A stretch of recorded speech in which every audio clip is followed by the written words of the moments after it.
جہاز کی مثال دے رہے تھے، آپ کے گھر کی مثال پہ وہ تنگ آ گئے. ہاں میں نے گھر کی مثال دی. میں نے کہا آپ نے گھر میں باہمی ایک تنازع ہے اور وہ ہے کہ آپ چیف جسٹس کوئی بھی ہو اس کے اختیارات کو کم کرنا چاہتے ہیں. وہ بینچز صرف وہی نہ بنا سکے، وہ کیسز کی فکسچر نہ کر سکے، تو اس میں کوئی ایک 3 ممبر کمیٹی ہونی چاہیے.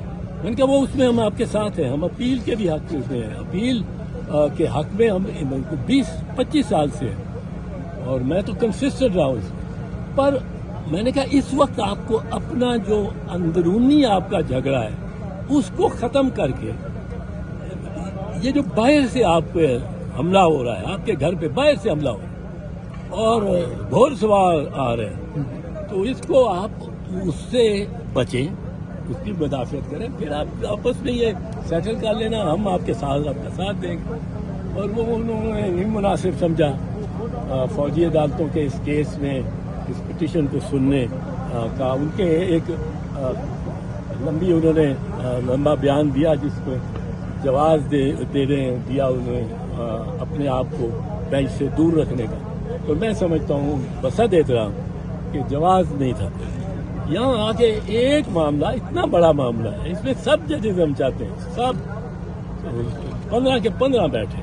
تو اس وقت اویلیبل جو تھے ان میں مظہر صاحب نہیں تھے، ان میں رضوی صاحب نہیں تھے، اطہر بن اللہ صاحب باہر گئے ہیں ملک سے، اور وہ باقی بھی چھٹیاں شروع ہو گئی ہیں، چھٹیوں پہ نکل گئے ہیں. سر ادھر کسی نے یہ بھی کہا کہ آپ نے جان ہتھیلی پہ رکھ کے یہ پٹیشنیں دی ہیں، کیا واقعی جان ہتھیلی پہ رکھ کے یہ کیس لڑ رہے ہیں؟ وہ جان ہتھیلی پہ رکھنا یہ ہے نا کہ وکلا اب اس پہ لطیف کھوسا کے گھر پہ گیٹ پہ بے دریغ فائرنگ ہوئی اور وکیل ادیر بھنڈاری جو کہ ایک وکیل ہے، کوئی سیاسی جماعت سے نہیں بلانگ کرتا، اس کو اٹھا لیتے ہیں اور لے جاتے ہیں. ایک وکیل 6 دن سے غائب ہے.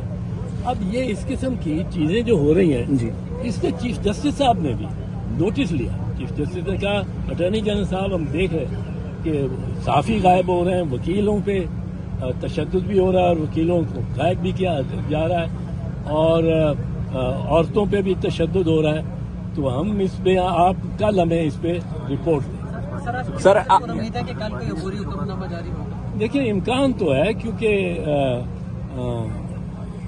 معاملہ یہ ہے کہ پھر چھٹیاں آ رہی ہیں اور یہ معاملہ بہت سنگین اور شدید اور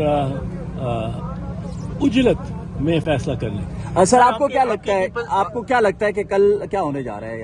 کل آئیں گے. پاکستان میں ماضی کے علاوہ کوئی پیشین گوئی نہیں کی جا سکتی. سر پاکستان پیپلز پارٹی نے آپ کو ماضی کے علاوہ کوئی پیشین گوئی نہیں کی. سر پاکستان پیپلز پارٹی نے آپ کو پارٹی سے نکال دیا، اس حوالے سے کوئی کامنٹ نہیں نکالا نہیں ہے ابھی تک. آپ کی یہ خواہش پوری نہیں ہوگی.